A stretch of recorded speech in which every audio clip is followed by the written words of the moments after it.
एक और बड़ी खबर आपको महाराष्ट्र से बता दें। महाराष्ट्र में 4 से 6 सीटों पर फ्रेंडली फाइट ने महाविकास आघाड़ी की टेंशन बढ़ा दी है।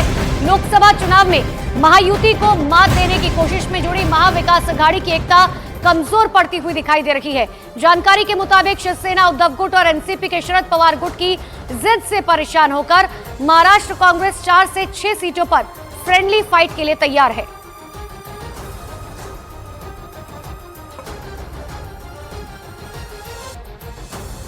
तो बड़ी जानकारी आपको दे रहे हैं, 4 से 6 सीटों पर फ्रेंडली फाइट का फैसला लिया गया है। ऐसे में महाअघाड़ी की टेंशन बढ़ती हुई फिलहाल नजर आ रही है। हालांकि शिवसेना का उद्धव गुट और एनसीपी का शरद पवार गुट कांग्रेस के इस फैसले के खिलाफ है। दरअसल सांगली, भिवंडी और मुंबई की 2 सीटों के साथ कुल मिलाकर ऐसी 6 सीटें हैं जहां कांग्रेस अपना उम्मीदवार उतारना चाहती है, लेकिन उद्धव गुट और शरद गुट इसके खिलाफ है, जिसके बाद महाराष्ट्र कांग्रेस ने फ्रेंडली फाइट का फैसला किया है। हालांकि महाराष्ट्र कांग्रेस को भी आलाकमान के फैसले का इंतजार है। और अब ऐसे में महाविकास आघाड़ी में फ्रेंडली फाइट पर टेंशन बढ़ गई है। हालांकि यह प्रस्ताव अभी कांग्रेस आलाकमान के पास पेंडिंग पड़ा हुआ है और महाराष्ट्र कांग्रेस के अध्यक्ष नाना पटोले का यह कहना है कि आलाकमान जो फैसला लेगा वही किया जाएगा। क्या गड़बड़ चल रही है? अभी भी बहुत मारा मारी चल रही है। मैंने 2-3 जगह है, उनकी 6-7 जगह है। सुनो, अभी हो जाएगा। आज दिल्ली में सब बैठे हैं, आज कोई ना कोई रास्ता बने। कार्यकर्ताओं का, हर नेताओं का एक मकसद तो होता है कि उनकी जगह छोड़ना चाहिए, उसके लिए कोशिश करना, यहाँ तक ठीक है। आखिर इसका डिसीजन हाईकमांड लेगा। आज हाईकमांड के दरबार में ये बात हो रही है। सबने इस बात को हाईकमांड पे विश्वास रखना चाहिए। हमने अपने तरफ से पूरी बात हाईकमांड के पास रखी है। आज दिल्ली में मीटिंग है, आप सबको मालूम है। आज कुछ ना कुछ फैसला हो, कार्यकर्ता करके हमें उस निर्णय की अमलबजावनी करना पड़ेगा। और अब आपको उन 4 सीटों के बारे में भी बता देते हैं जिन्हें लेकर ये पूरे विवाद की शुरुआत हो चुकी है। तो ग्राफिक्स वॉल के जरिए आपको समझाते हैं। देखिए, सबसे पहली जो सीट है वो है भिवंडी लोकसभा सीट, और भिवंडी लोकसभा सीट की इसी सीट पर कांग्रेस और शरद पवार को दोनों अपनी अपनी दावेदारी ठोक रहे हैं। देखिए, 2019 की बात करें तो भारतीय जनता पार्टी ने इस सीट पर जीत दर्ज की थी, लेकिन कांग्रेस दूसरे नंबर पर रही थी। अब दूसरी सीट की बात करते हैं, वो है सांगली लोकसभा सीट। देखिए, इस सीट पर उद्धव गुट ने प्रत्याशी घोषित कर दिया है, जिससे कांग्रेस बेहद नाराज है। हालांकि 2019 में ये सीट बीजेपी ने ही जीती थी। अब तीसरी सीट है उत्तर पश्चिम मुंबई लोकसभा सीट, और इस सीट पर भी उद्धव गुट का प्रत्याशी घोषित होने से कांग्रेस पार्टी नाराज है। 2019 में इस सीट पर शिवसेना जीती थी और कांग्रेस दूसरे नंबर पर रही थी। और चौथी सीट है मुंबई दक्षिण मध्य सीट, इस पर भी उद्धव गुट ने प्रत्याशी घोषित कर दिया है, जिससे कांग्रेस नाराज है। 2019 में इस सीट पर शिवसेना जीती थी और कांग्रेस दूसरे नंबर पर रही थी।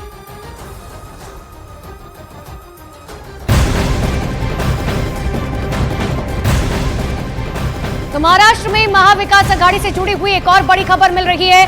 प्रकाश आंबेडकर की वंचित बहुजन आघाड़ी ने महाराष्ट्र के लिए 11 उम्मीदवारों के नाम की दूसरी लिस्ट जारी कर दी है, जिसके बाद प्रकाश आंबेडकर के महाविकास आघाड़ी में शामिल होने की संभावनाएं लगभग 0 हो गई है। तो पहले प्रकाश आंबेडकर लगातार अल्टीमेटम महाविकास आघाड़ी को इस बात के लिए दे रहे थे कि अगर 26 तारीख तक का उनकी तरफ से डेडलाइन दी गई थी कि अगर उस तक बात नहीं की गई उसके बाद हम अपने प्रत्याशियों के लिस्ट जारी कर देंगे। और अब जो जानकारी आ रही है कि महाविकास आघाड़ी से पूरी तरीके से प्रकाश आंबेडकर अलग हो चुके हैं, क्योंकि वीबीए के प्रत्याशियों की दूसरी लिस्ट जारी हो चुकी है और दूसरी लिस्ट में 11 प्रत्याशियों के नाम हैं।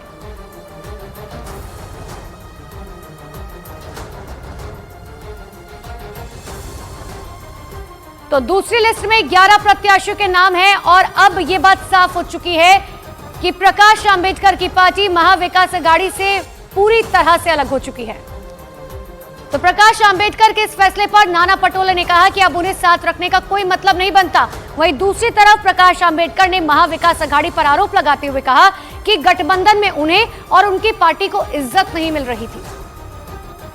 कांग्रेस पार्टी ने पूरी तैयारी के साथ वंचित आघाड़ी के साथ अलायंस करने की मानसिकता बनाई। हमने पूरी जगह डिक्लेयर किया, 2-3 जगह हमारी इधर वाली है जो 5वें फेज में हो, लेकिन सेकंड फेज और पहले फेज की सब हमने डिक्लेयर किया। अब सिर्फ हमारी अकोला की सीट हमने और दुलिया की सीट हमने रोक के रखी। सुनो ना, अब कल विड्रॉल हो गया, अब विड्रॉल में फॉर्म हो गए ना अब सबके।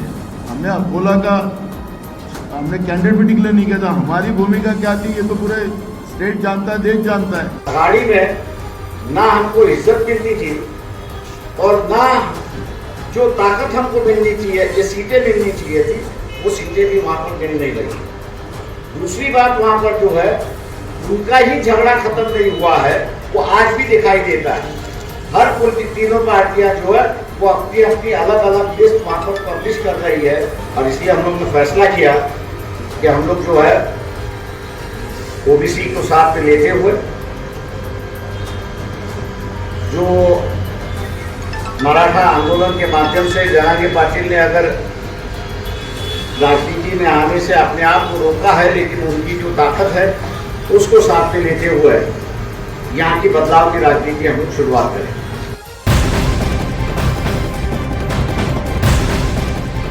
लोकसभा चुनाव से पहले उत्तर प्रदेश में एमआईएम और अपना दल कामेरावादी ने मिलकर नया गठबंधन बना लिया है, जिसे पीडीएम नाम दिया गया है, जिसका मतलब है पिछड़ा, दलित और मुसलमान। इस गठबंधन में प्रेमचंद बिंद की प्रगतिशील मानव समाज पार्टी और राष्ट्रीय उदय पार्टी जैसे अन्य क्षेत्रीय पार्टी भी शामिल है। आपको ये भी बता दें कि पिछले विधानसभा चुनाव में पल्लवी पटेल की पार्टी अपना दल कामेरावादी का गठबंधन समाजवादी पार्टी के साथ था, और इस बार के लोकसभा चुनाव में पल्लवी पटेल ने अखिलेश यादव से लोकसभा की 3 सीटों की मांग की थी, जिसके बाद अखिलेश यादव ने इस गठबंधन को खुद तोड़ने का ऐलान किया था।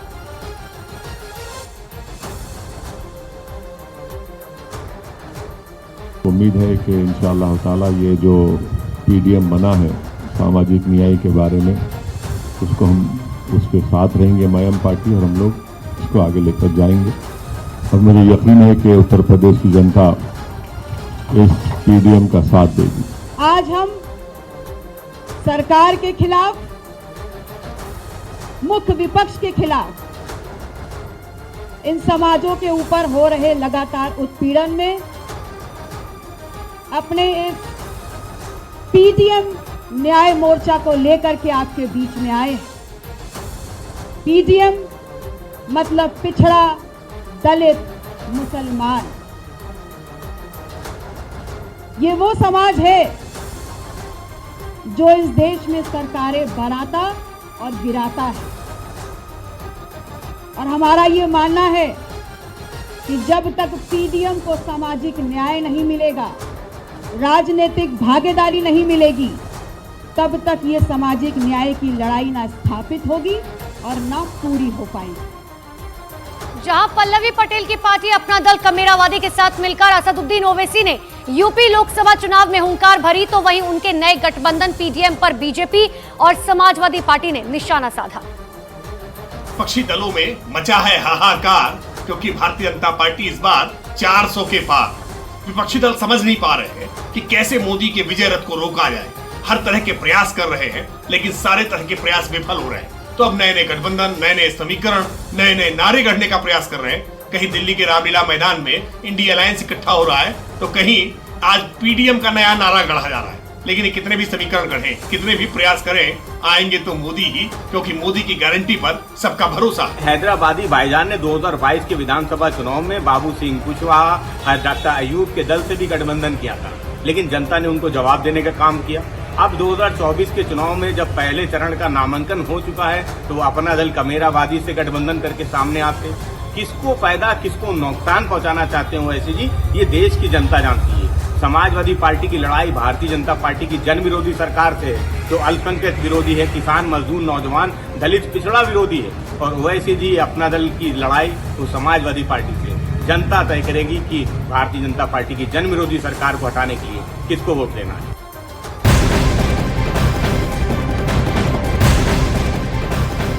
और एक बड़ी खबर पश्चिम बंगाल से बता दें, पश्चिम बंगाल की मुख्यमंत्री ममता बनर्जी ने कांग्रेस और लेफ्ट पर बहुत बड़ा हमला बोला है। पश्चिम बंगाल के नदिया में प्रचार के दौरान ममता बनर्जी ने कहा कि कांग्रेस और लेफ्ट पार्टियों को वोट देने का मतलब है बीजेपी को वोट देना। ममता बनर्जी ने कहा कि टीएमसी राष्ट्रीय स्तर पर आईएनडीआईए के साथ है, लेकिन बंगाल में सीपीएम, कांग्रेस, बीजेपी उनके खिलाफ लड़ाई लड़ रहे हैं। इसीलिए सीपीएम को वोट देने का मतलब बीजेपी को वोट देना है, और कांग्रेस को वोट देने का मतलब भी बीजेपी को वोट देना है।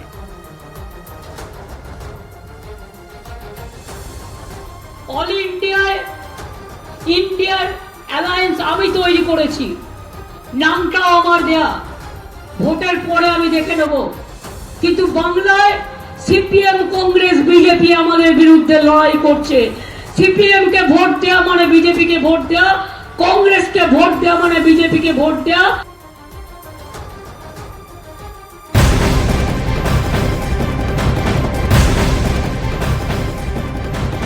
समाजवादी पार्टी से इस्तीफा देने के बाद राष्ट्रीय शोषित समाज पार्टी बनाने वाले स्वामी प्रसाद मौर्य ने कुशीनगर सीट से लोकसभा चुनाव लड़ने का ऐलान किया है, जबकि उनके सहयोगी एसएन चौहान देवरिया से चुनाव लड़ेंगे। स्वामी प्रसाद मौर्य ने इस बात का ऐलान किया कि इंडिया गठबंधन का रुख देखने के बाद अन्य सीटों पर भी वो उम्मीदवार उतारेंगे। पहले उन्होंने आईएनडीआईए के साथ मिलकर चुनाव लड़ने की बात कही थी, लेकिन गठबंधन से 5 सीटों की मांग करने के बाद कोई जवाब न मिलने से स्वामी प्रसाद मौर्य खफा बताए गए और उन्होंने कुशीनगर सीट से चुनाव लड़ने का ऐलान कर दिया। मैं इंडिया अलायंस का सहयोगी था, आज भी हूं, आगे भी रहूंगा। हमारी मान्यता है कि संविधान बचाओ, देश संविधान बचाओ, बीजेपी हटाओ, लोकतंत्र बचाओ, बीजेपी हटाओ, देश बचाओ, बीजेपी हटाओ।